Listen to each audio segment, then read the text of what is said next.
যাই হোক, পড়াশোনাটা আর তখন পড়াশোনা কি বলবো, পড়াশোনার ঠিক মতো পরিস্থিতিও ছিল না আমাদের, যা অবস্থা হয়েছিল। কমার্শিয়াল ছবির কাজ এসেছিল, তার মধ্যে একটা হচ্ছে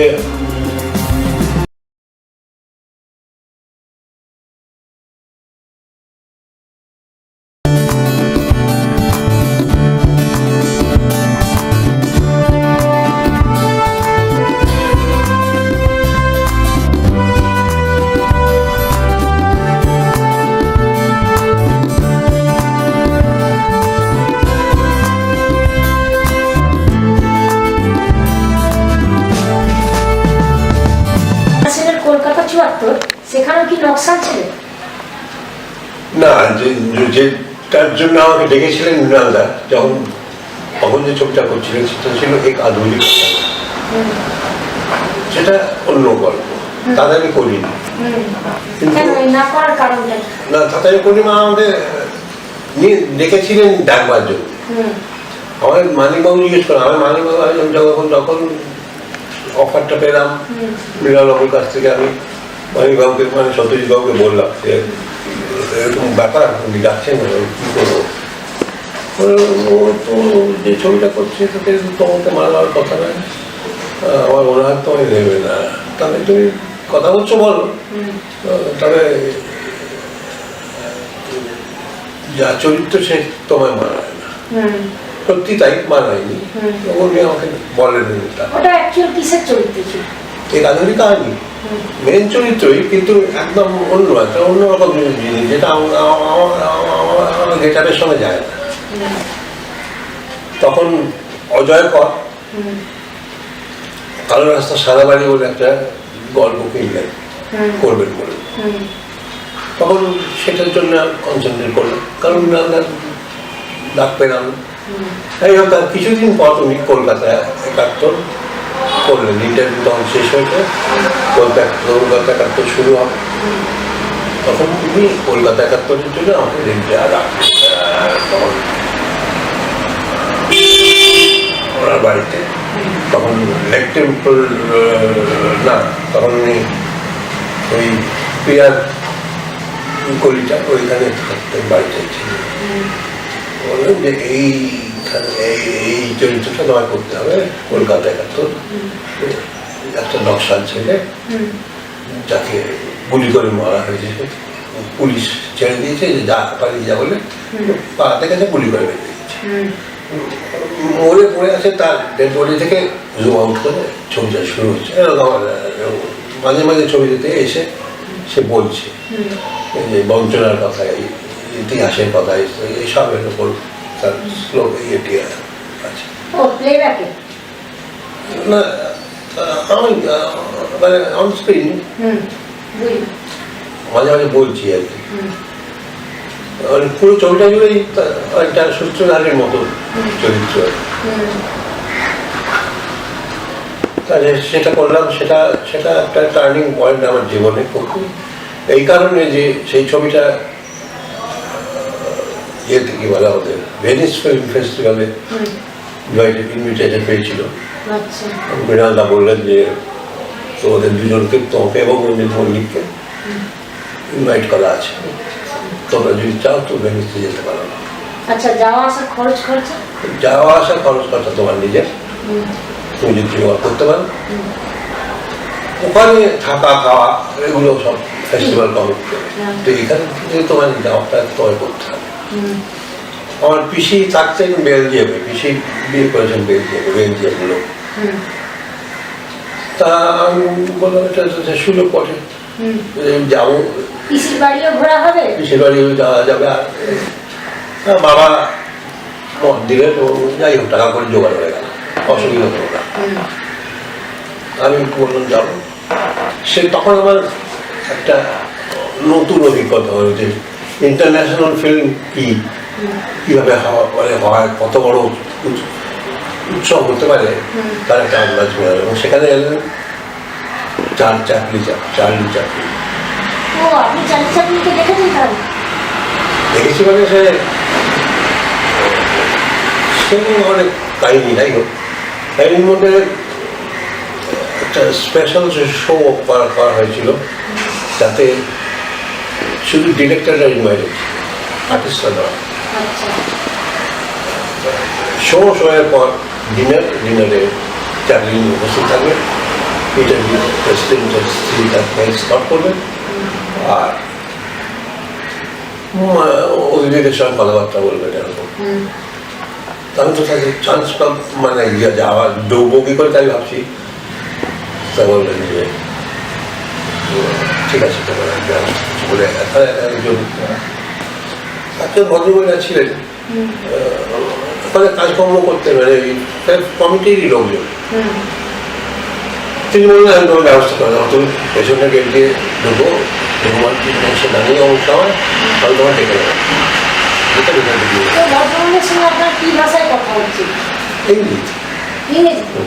কারণ তখন তো ইংরেজিতে যেহেতু আমরা ইন্ডিয়া থেকে এসেছি, ইন্ডিয়ার জিনিসগুলো সবই ইংরেজিতে, সাবটাইটেল দেবে ইংরেজিতে, ইংরেজিতে কথা বলতে হবে। ইটালিয়ান ভাষায় যেখানে কথা বলার সেখানে খুব অসুবিধা হয়, কিন্তু ইংরেজিটা বলতে পারি। তাই আমি সেখানে গেলাম, দেখলাম ভদ্রলোককে, যদিও যথেষ্ট বয়স হয়ে গেছিল তখন, চাকরি দিয়েছে, ভালো করে কথা বলতে পারছিলেন না, দাঁড়াতে পারছিলেন না, কোনো রকমের হাত তুলে একটুখানি হ্যালো করছি।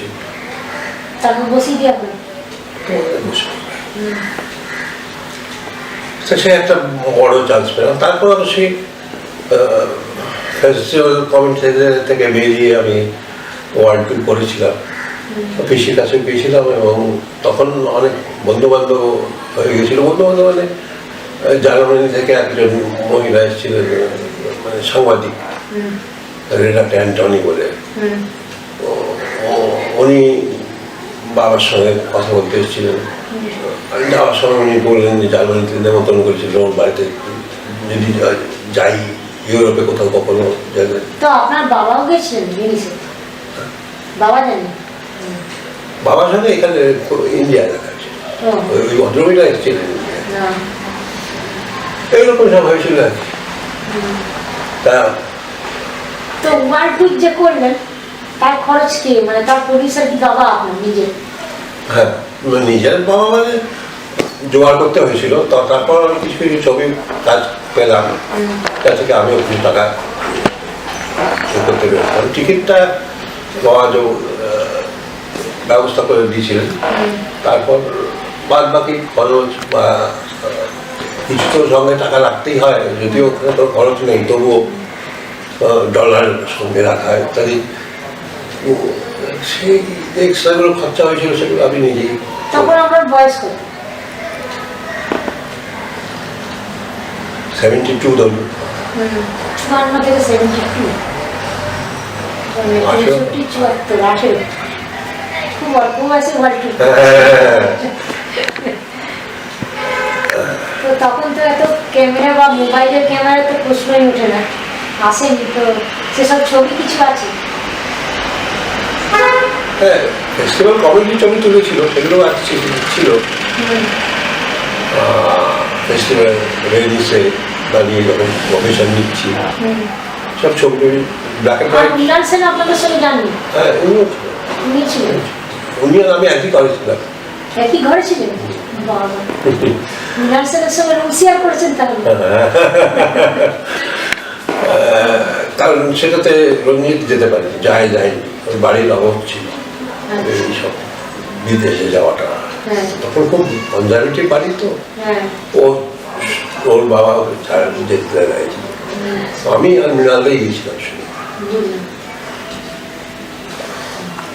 এই হলো। তারপর কলকাতা 71 আপনি তাহলে নায়ক চরিত্রে অভিনয় করেছিলেন? নায়ক না, সূত্রধার, মানে পুরো ছবিটাই গেঁথে দেওয়ার যে ব্যাপারটা, পরপর সাজিয়ে কিভাবে যাচ্ছে। 1950 সালের গল্প, একটা 60 সালের, একটা 70 সালের গল্প, তিনটে গল্প গেঁথে দেওয়া, এই ব্যাপারটা ছিল। তার মানে নকশাল আপনার জীবনের মোড় ঘুরিয়ে দিলেন। সত্যজিৎ রায়ের তো নকশালের ভূমিকা অভিনয় করেছিলেন, ভুলে গেছে। আবার কলকাতা 71 সেই নকশাল, মানে মূল চরিত্র, গোটা ছবিটাকে গেঁথে দিচ্ছে। তখন আমার চেহারাটা ওরকমই ছিল, আমার দাড়িও ছিল, আমার বয়সটা ওরকম ছিল, যেরকম ওরা চাইছিল সেগুলো নকশালদের যেরকম লাগতো দেখতে সেরকম মিল ছিল খুব। আর হয়ে গেছিল সেগুলো যোগাযোগ, সেটা থেকে একেবারে রেগে তারপর। আচ্ছা, তখনের সিনেমায় কি ওরকম নকল দাড়ি লাগিয়ে কোনো অভিনয় হতো? অরিজিনাল যা থাকতো সেটা করেই হতো না? হতো না, নকল দাড়ি লাগিয়ে হতো হয়তো, কিন্তু আমার ছিল যখন সেটাকে ইউটিলাইজ করছে, তখন আমার দাড়ি কামাইনি, অল্প অল্প ওঠা দাড়ি ছিল, ছোটবেলা থেকেই ছিল, সেটাই হয়ে গেছিল এই দুটো ছবিতে। দুটো কেন আরো বেশি, তারপরের ছবি যেটা আর অজয় করের সঙ্গে যোগাযোগ করেছিলেন, ওটা তো কিছু বললেন না, ওটাকে কি করেছে? ওটা হয়নি, ছবিটা আলটিমেটলি হয়নি। ওটা উনি আমাকে অনেক শিখিয়েছিলেন অনেক কিছু, ঘোড়ায় চড়া লাগবে, তারপর গাড়ি চালানো সব শিখিয়েছিলেন। ওগুলো ছবির জন্যই আপনার শেখা হয়ে গেছে। কিন্তু অজয় কর তখন হর্স রাইডিং থেকে কার রাইডিং সবই। হ্যাঁ, কিন্তু ছবিটা করতে পারেননি, পার্টনারশিপ ভেঙে গেছিল, তাহলে ছবিটা করেননি। পরবর্তীকালে কখনো দেখেছিলেন? না, তারপর পরবাবুর কাছে ডাক পাইনি। পরবাবু তারপর দুটো ছবি করেছিলেন, একটা হিরের কাহিনী আর একটা কি জানো, তারপর উনি মারা গেলেন। সেই সময় ডাক পেলাম দীনেন গুপ্তর কাছ থেকে।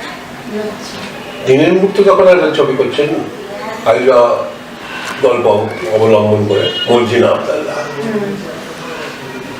সেই ছবিটা তখন উনি শুরু করবেন।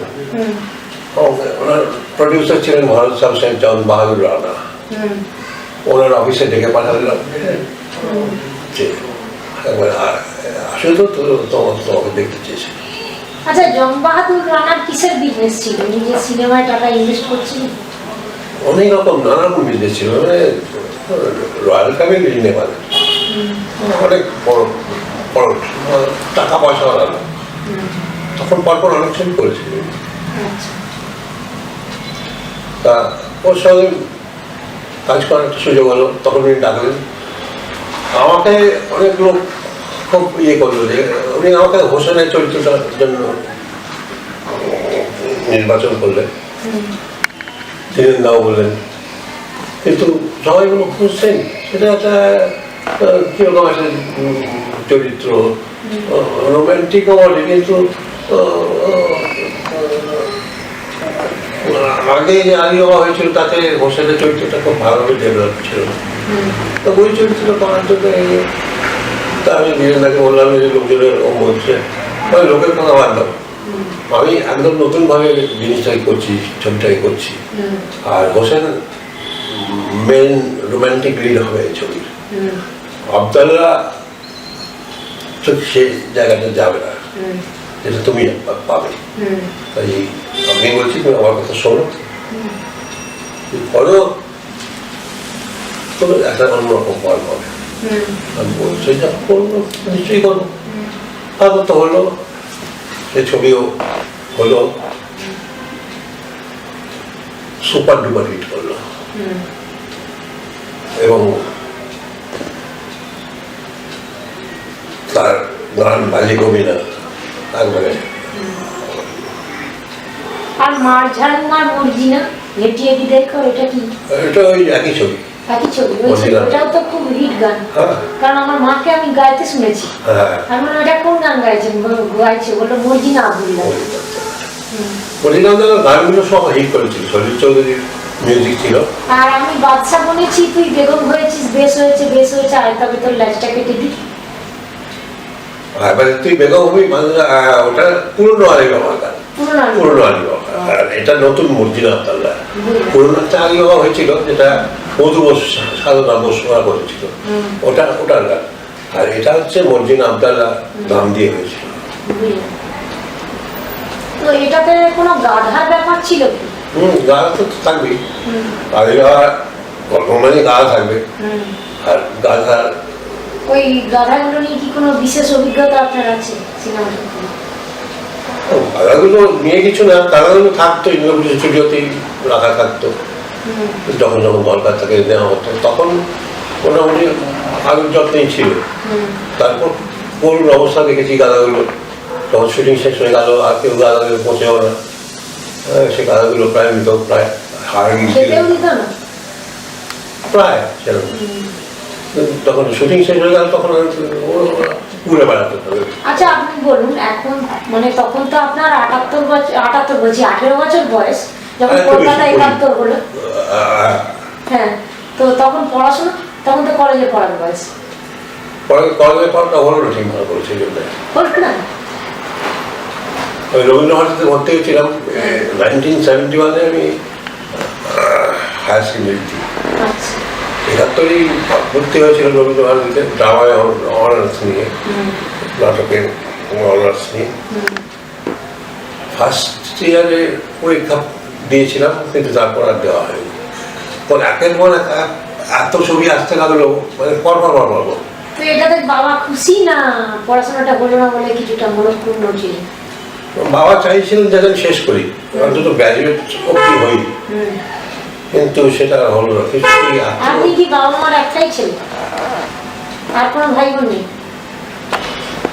যাই হোক, পড়াশোনাটা, আর তখন পড়াশোনার কি বলবো, পড়াশোনার ঠিক মতো পরিস্থিতিও ছিল না আমাদের, যা অবস্থা হয়েছিল পলিটিক্যাল দেশে 70-71 সালে পশ্চিমবাংলার অবস্থাটা খবর হলো, তখন সে মানে টোটালি প্রায় নকশালি আমল, যেখানে পড়াশুনো করা মানে একটা অপরাধ করা হচ্ছে, মানে বন্ধ হয়ে গেছিল পরীক্ষা টরীক্ষা।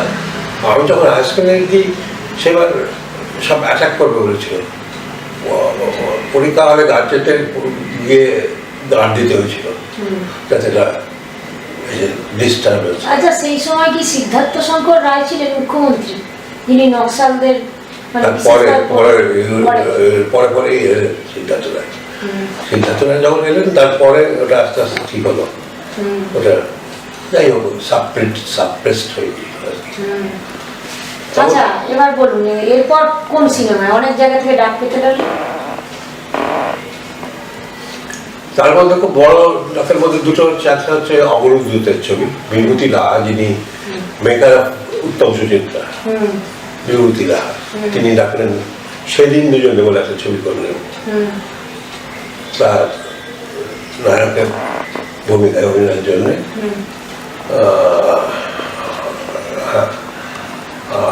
বিভূতি লাহার সঙ্গে আলাপ হলো। আর আরেকটা অফার পেলাম, কবি ছবি রিমেক হবে, শঙ্করের কবি, যেটা আগে হয়েছিল রবীন্দ্র মজুমদার করেছিলেন কবি, সেই কবি রিমেক করছেন সুনীল ব্যানার্জি। এই দুটো ছবি নিয়ে আবার কাজ শুরু হলো। কবির আউটডোর হলো বোলপুরের বিরুদ্ধে, আর সেই দুজন কলকাতায়। এই দুটো ছবি কাজ নিয়ে খুব ব্যস্ত হয়ে পড়লাম। দুটো ছবির কাজ একসঙ্গে চলছে, কলকাতায় একটা, বোলপুরে একটা, আসা যাওয়া হচ্ছে, ভালো কাজও হচ্ছে, সবই চলছিল। তো আপনার কাছে তো তখন রীতিমতো ডেট নিতে হতো অনেকটা সেরকমই, এবং তার সঙ্গে মানে কলকাতায় যখন করবেন তখন বোলপুরে ডেট দিতে পারবেন না, আর বোলপুরে যখন করবেন তখন কলকাতা রীতিমতো বড়। আর সেই জন্যই পড়াশোনাটা হলো না বলতে গেলে। ভর্তি হয়েছিলাম ঠিকই রবীন্দ্রভারতীতে, কিন্তু পড়াশোনা চালাতে পারলাম না। পরীক্ষার কটা দিনও অন্তত দিন 15 আগে স্টপ করে, ড্রামা তো ওটা তো আপনার জন্মগত ছিল, যদি একটু রাত জেগে পড়ে পরীক্ষাটা দিতেন আমার মনে হয় ভালোভাবে কাজ করতেন। সব দিকে একটা হচ্ছে, প্রথমত হচ্ছে যে একটা কন্ডিশন পলিটিক্যাল যা চলছিল, গোলমাল টালমাল, মাটাল অবস্থা, তার উপর নিজের ব্যস্ততা, এই সব নিয়ে আর হয়নি পড়াশোনাটাই। যাই হোক, অনেকেই পড়াশোনা করে, আপনি যেটা করেছেন সেটা অনেকে পায় না। তখন আমার যেটা ইচ্ছে ছিল, যখন রবীন্দ্রনাথে ভর্তি হয়েছিলাম তখন হেড অফ দ্য ডিপার্টমেন্ট ছিলেন সৌম্য মিত্র। আচ্ছা। সৌম্য মিত্রর কাছে গিয়ে যখন বললাম যে আপনার কাছে শিখতে চাই, তিনি বললেন হ্যাঁ কিন্তু এখানে তো শেখানোর মতো জায়গাই নেই, এখানে শিখতে এসছি কেন, তোমার বাবার সঙ্গে নাটক কর, তার থেকে বেশি শিখবে। এই কারণে এখানে একটু সময় সমুদ্র বাবা চিনতেন না, আপনি পরিচয় দিন চিনতেন যেহেতু নাটক হিসেবে, নাট্যকার হিসেবে বাবার একটা নাম ছিল, সবাই তো বাবার ক্লাস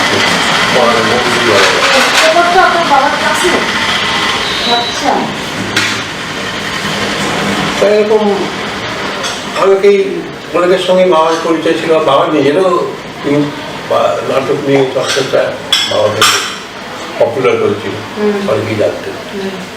এক সময় বিশ্ববিদ্যালয় চলচ্চিত্রে ডাবল রোল, দ্বৈত ভূমিকা মঞ্চে নামিয়ে সুপারহিট হয়েছিল। বাবা কি অভিনয় করতেন? আপনাকে তো দেখে মনে হয় বাবাও দেখতে ভালো ছিলেন, মানে ফর্সা, লম্বা, টিকালো নাক, বড় বড় চোখ, সবই আছে, নায়ক সুলভ গুণ।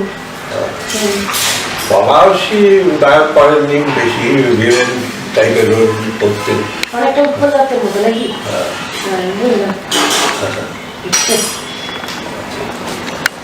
যাই হোক, বাবা কোনোদিন সিনেমায় যাননি? সিনেমা করেছেন খুব একটা, মানে নাটকটাই বেশি পছন্দ? নাটকটা বেশি পছন্দ, স্বচ্ছন্দ নাটক লিখতেন, লেখার ব্যাপারটা ছিল, লিখতেন, নাটক শুরু না উপন্যাস সবই লিখতেন, লেখার হাত ছিল। আর তো আপনার বাবার উপন্যাস ছাপা হয়েছে? হ্যাঁ, কলেজ স্ট্রিটে পাওয়া যায়? হ্যাঁ, বই দেখাতে পারে, আছে আমাদের বই আছে। তিনটে। কোন উপন্যাস কি সিনেমা হয়েছে বাবার? না, সিনেমা হয়নি। যখন ওই হচ্ছে কি বলে কবি আর বোলপুর আর কলকাতা, তখন কলকাতাতে ছোটখাটো ডাক আরো পেয়েছি, যেগুলো সাধারণ কমার্শিয়াল ছবি। তো সেগুলোতে সময় দিতে পারেনি? সময় দিতে কম পেয়েছি বা পাইনি, তাও করেছি দু একটা। তখন কমার্শিয়াল ছবির মধ্যে দিয়ে একটা নাম বলুন, মানে কোনটা কোনটা বলছে? সেগুলোর মধ্যে প্রথম তো এই দুটোই, সেন মজুমদার কবি, তারপর সন্ধ্যায় সূর্য বলে আরেকটি ছবি ছিল, সেটাও সন্ধ্যায় সূর্য। সন্ধ্যায় সূর্য।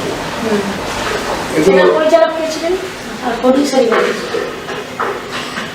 সন্ধ্যায় সূর্য প্রডিউসার ছিলেন নুরুল আহা। সেটা একটা আমার কমার্শিয়াল ছবি, প্রডিউসার হতো, কমার্শিয়াল ছবি। তো এটাও কি আপনার সঙ্গে কমার্শিয়াল ছবিটা নিপুণ ছিল? না, এটা এগুলো পরে আরো জীবন হয়, ইন্টারভিউ পড়ার পরে। তা এসব যখন মোটামুটি চলছে, তখন হঠাৎ এক সময় ডাক পেলাম মীরা মজুমদারের কাছ থেকে। মীরা মজুমদার ছিলেন দূরদর্শনের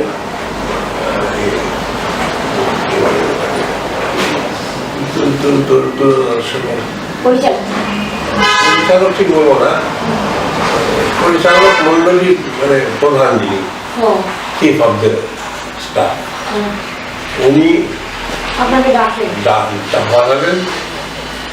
তখন আমি গেলাম, তখন উনি বললেন যে আপনি খবর পড়বেন। খবর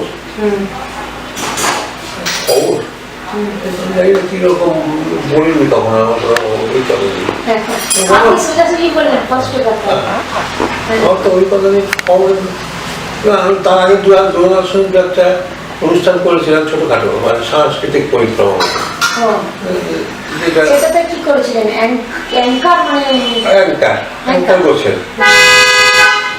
কথা ছিল কোথায় কি হচ্ছে তার বিবরণ দিয়ে একটা সেটা দেখে উনি বললেন যে এটা তো তোমার কিছুই না, তুমি যেটা করো সেই জাতীয়ই এটা হচ্ছে আমার দেব খবরটা তোমরা পড়বে আর লোকরা থাকবে, তোমার গাইড করবে, তোমার ভাবতে হবে, তোমার বুঝতে হবে, তোমার স্পিড করতে হবে, দু চার দিন তুমি দেখো ইয়েতে কি বলে নিউজ রুমে। তখন পুরনো টেলিভিশনটা ছিল, নতুন টেলিভিশনটা চালু হয়নি। পুরোটা কোথায় ছিল? পুরোটা ছিল এই যেটা ইয়ের পাশে কি বলে আমরা তো গড়গিনেতেই জানি যাদবপুরে দাঁড়িয়ে। তার আগে যেটা ছিল সেটা কোথায় ছিল? যেটা ছিল রাধা ফিল্ম স্টুডিও। ও রাধা ফিল্ম স্টুডিও মানে টালিগঞ্জে। রাধা ফিল্মের ফ্লোরটা খালি পড়েছিল, ওই ফ্লোরটা দূরদর্শন হয়েছিল। এখন ওখানে শুনেছি নন্দন ফিল্ম অ্যাপ্রিসিয়েশন কোর্সটা হয়। এখন হয়। হ্যাঁ, আমরা যে বছর করেছি সে বছরই লাস্ট নন্দনে হয়েছে, নন্দন 3-তে করাতে হয়। আচ্ছা। তা তখন ওইখানে ছিল, ওইখানে দূরদর্শন স্টুডিওটা ছিল।